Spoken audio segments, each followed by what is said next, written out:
नमस्कार मैत्रिणींनो, रंजना किचनमध्ये तुमचं अगदी मनापासून स्वागत आहे. आपल्याला आज पाहायची आहे पेरूपासून रेसिपी. छान 4-5 पेरू घेतलेले आहेत आणि पेरू हे थोडेसे आंबट गोड असतात, म्हणून खायला तर सगळ्यांनाच आवडतात. आणि उन्हाच्या तडाख्यात असं काही आंबट गोड आणि थंड पदार्थ असल्यामुळे सगळ्यांच्या शरीराला उपयोगी पडणार आहे. त्यासाठी आपण घेणार आहोत पेरू, गूळ, हिरवी मिरची, आलं, लसूण, बडीशेप हे सगळं घेऊन एक लिंबूसुद्धा घेणार आहे. आता आपल्याला पेरू कापून घ्यायचा आहे. स्वच्छ धुवून घ्यायचा आधी मैत्रिणींनो, आणि दोन्ही बाजूनी त्याची बुडखं काढून टाकायची आणि तुकडे करून घ्यायचे आहेत. पहा, सुंदर असा मदगा असलेला पेरू आहे. जास्त कच्चा सुद्धा नाही आहे.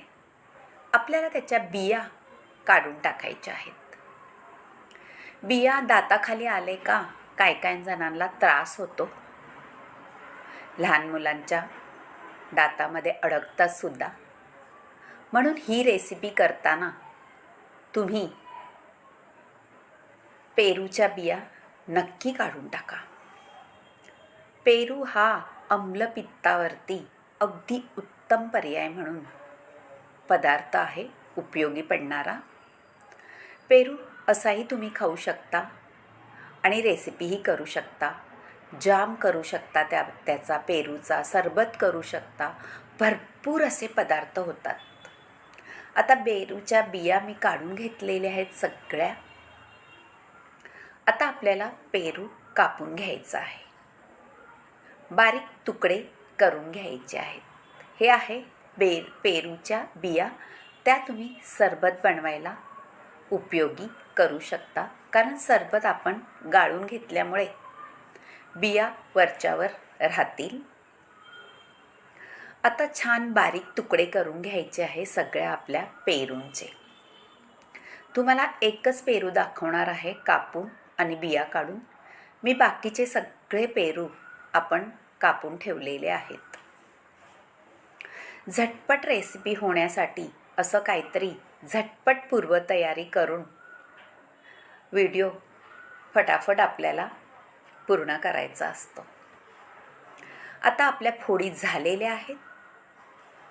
तेल गरम करायला ठेवलेलं आहे 2 चमचे एवढं. त्यामध्ये आपल्याला घालायची आहे मेथीचे दाणे, जिरं, बडीशेप आणि हिंग, मोहरी आणि 7-8च मेथीचे दाणे घालायचे, जास्त घालायचे नाही.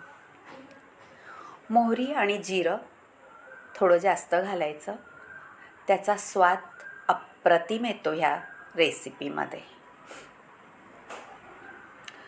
आता जिरंही घालून घेतलेलं आहे, मोहरी घालून घेतलेली आहे, मेथीचे दाणे घातले आहेत, बडीशेप घातलेली आहे.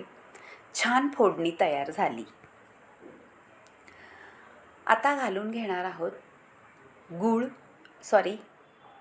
मिरची आणि अद्रक, लसूणचा ठेचा आणि आल्याचाही ठेचाच करून घेतलेला आहे, बारीक वाटलेलं नाही.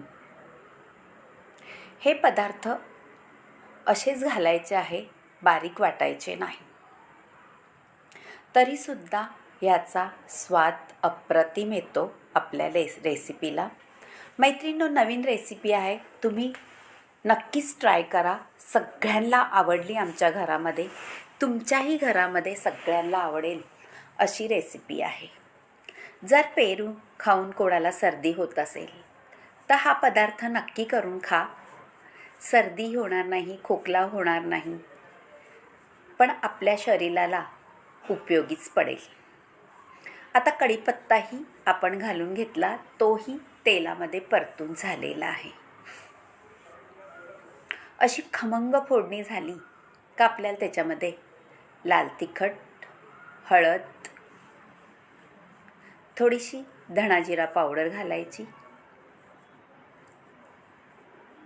आणि हिंगही घालून घ्यायचं आहे.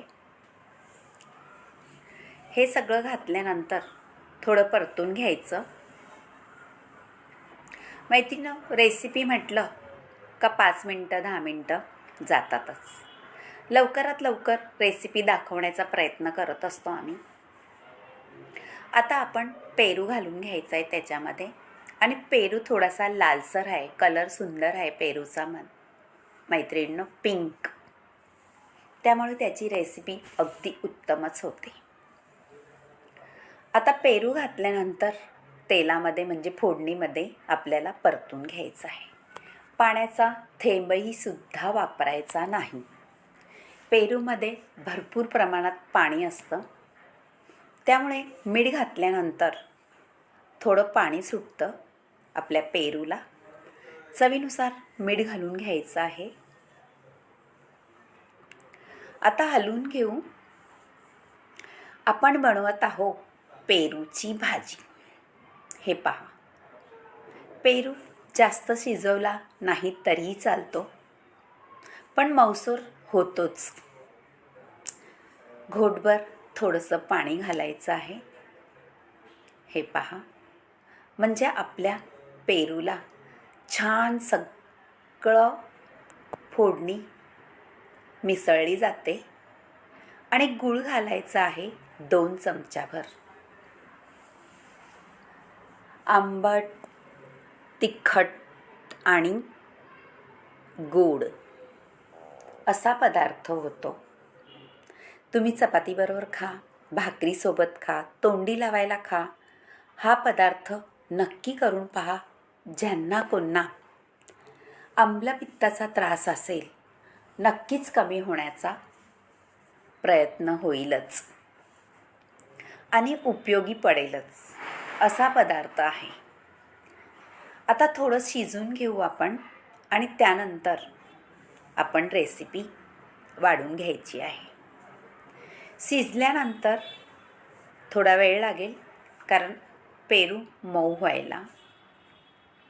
कच्चाही खातो आपण, पण ह्या रेसिपीत गूळ वगैरे घातलेला आहे, त्यामुळे थोडा मऊ झाला का छान गुळांब्यासारखं टेस्ट लागते याची, आंबट गोड तिखट. परत एकदा छान हलवून घेतल्यानंतर आपल्याला हे पहा पाहायचं आहे पेरू शिजला काय. अजून शिजलेला नाही आहे, थोडासा निबार वाटतोय, त्यामुळे आपल्याला अजून थोडा वेळ ठेवून द्यायचा आहे, 2-3 मिनटं. पहा मैत्रिणींनो, तुम्हाला ही रेसिपी आवडली, झाकून ठेवा. तर रंजना किचनला लाईक करा, शेअर करा, कमेंट करायला विसरू नका आणि सबस्क्राईब करा. आपली रेसिपी रेडी झालेली आहे.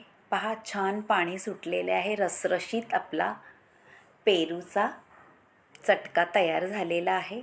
थोडं लिंबू घालून घ्यायचं, म्हणजे गोड आंबट तिखट, आहा हा हा हा, अगदी अप्रतिम चवीचा पदार्थ होणार आहे. नक्कीच केलं तर मैत्रिणींना सुद्धा हा व्हिडिओ शेअर करा, त्यांनाही आवडेल पेरूचा चटका. अशाच नवनवीन रेसिपी पाहण्यासाठी रंजना किचनला लाईक करत जा, शेअर करत जा आणि कमेंट केलं तर मला खूपच आवडेल. तुम्हाला याच्यात काय फरक करायचा असला तेही सांगू शकता.